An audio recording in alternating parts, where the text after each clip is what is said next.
everyone, welcome back to the channel, and today we'll be going over demonstration video number 2. Is how to record audio in the waveform file. The waveform file is pretty easy, pretty simple how to get through it. The first thing you're going to do is you're going to click this red button here and start talking. That's all, demonstrate right here. 1, 2, 3, 4, 5, 6, 7, 8, 9, 10, 11, 12. You get the gist. So as you saw with the waveform, any little bit of audio that was already there, once you start recording, your new recording will go over top of it. That's how the waveform works. Once you start recording in it, it tends to delete anything that was there prior. So it's just your recording for it. We have the multi-track and how to record in there. Now the multi-track is only one extra step besides that, and that's that you have to press the R up here, the record button. So once you press that, it will turn red. And after that, you just press the little record button down here and talk. 1, 2, 3, 4, 5, 6, 7, 8, 9, 10. And you see it picks up my audio. And the good thing about the multi-track is that you can do it on multiple different tracks. So you don't have to just stick to one. You can put it down here or any of the other tracks. And if you feel like it, you can just start over here and record from there. So 1, 2, 3, 4, 5, 6. It's a lot better than the waveform because the multi-track, you can do it multiple different times at multiple different spots. Unlike the waveform where it's just the one spot unless you put an endpoint and output. The differences between adding effects and the multi-track and the waveform. Now the main difference is that with the waveform, once you add the effect, there is no manipulating it. The effect stays, and that's it. So if I was to add a echo to this, once I add the echo, that's the track. There's no change. However, with the multi-track, I can add a bunch of different effects and take them on and off as I please. The good thing about the waveform is you really get the chance to test out what kind of effects you want on your track, and that's the main difference between adding effects to the multi-track and to the waveform. So the next thing I'm going to show you is how to pan from left to right with the audio. First, what I'm going to do is I'm going to take the clip here and I'm going to cut it. We'll do this right here. And I'll zoom in a bit. Spot. Oh, sorry about that. Move to the spot. Just cut about right here, and I'll zoom. So after you cut, one of the ways you can do it is right here. And when I say pan, I mean move the audio from left to right. So I can put it all in the left ear, or I can move it all mostly into the right ear. However, another way you can do it is if you go to the line right in here and add a keyframe, you can kind of move it up and down. So I can take it there, put another one here, another one there, move it all the way up, move this all the way down, and etc. Just keep going from there, and it will start to pan from left to right as I move it up and down like this.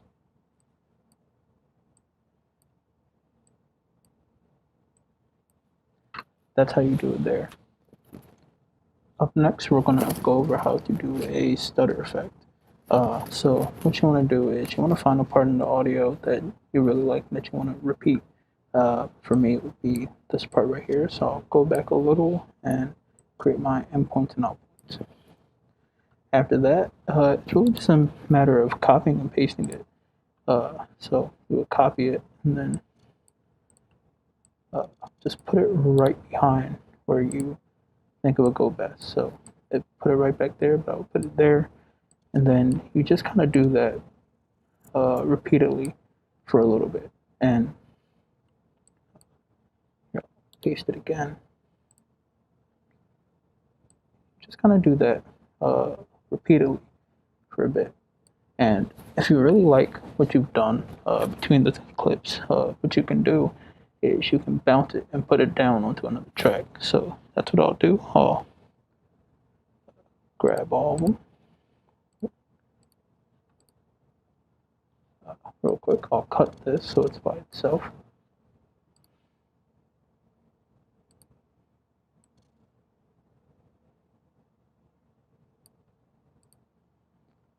So what you can do is you can just grab all of them, and if you right click, go all the way down, should be right here, bounce at the bottom, bounce to new track, and you can do selected clips only or selected track. I'll do selected clips only, and now it's all down there, just repeatedly bouncing, or at least the 3 spots. And then here I'll cut this out the picture.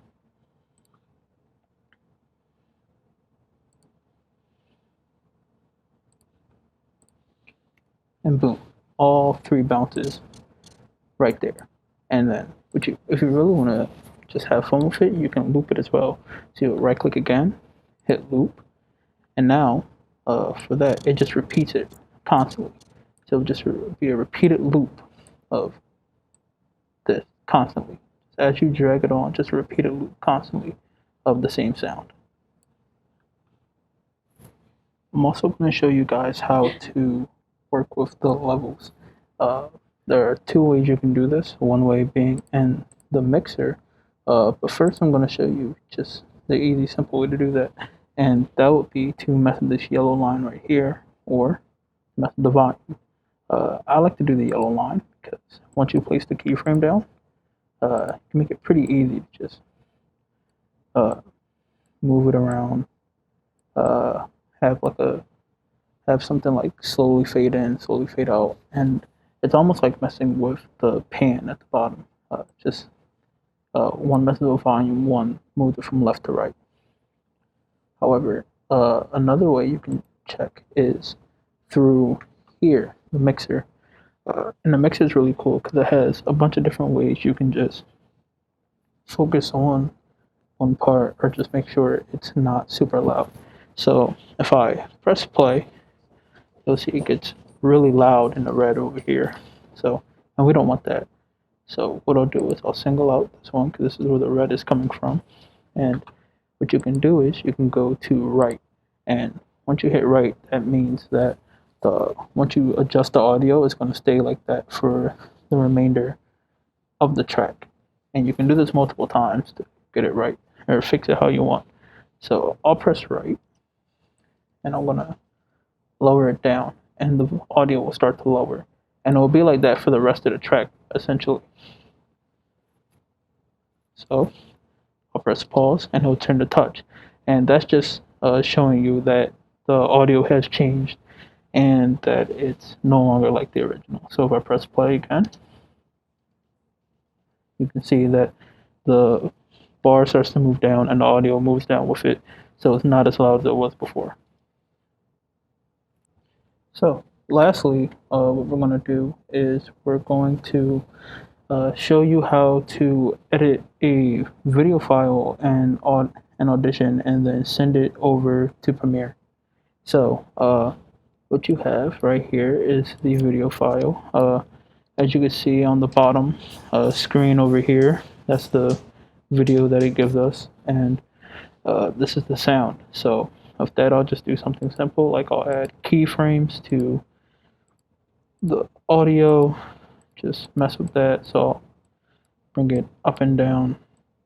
Now nothing crazy, and maybe I'll like move it from left to right in the ear.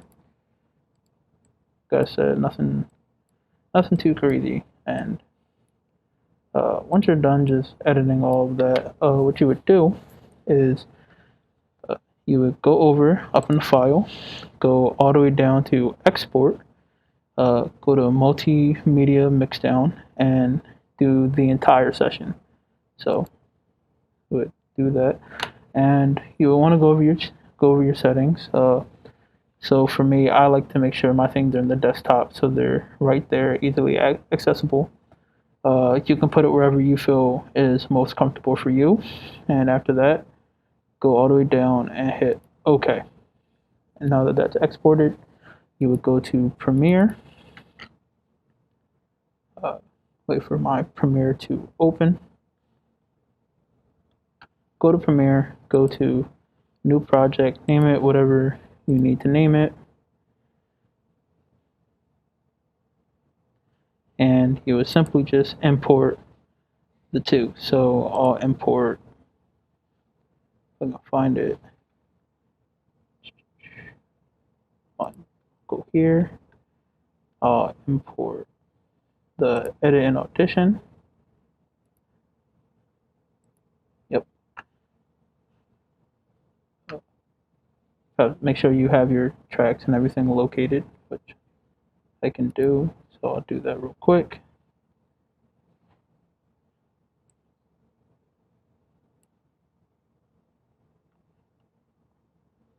Scroll up.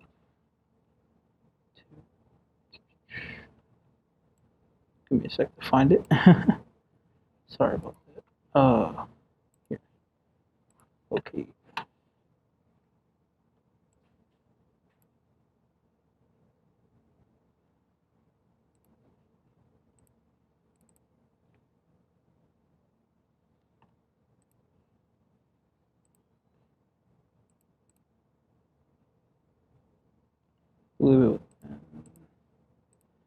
Which one? Doesn't matter. We're getting off track. But make sure you can locate your file if you have it. If it asks you to locate it, right now just hit cancel. But you would move that on to the media right here, and then you would also add, go to import, right the desktop for me, add sequence mix. Would add that in there, and boom. And as you can see, our changes were made to the video, and you would match it up with this video right here, and then you will be golden. Just make sure that you unlink them. So as I'll show you, unlink them and delete the audio at the bottom, and there you have your video. Thank you for thank you for clicking on my video. Remember to give it a like if you liked it, subscribe to the channel if you want to see more things like this, and have a good day.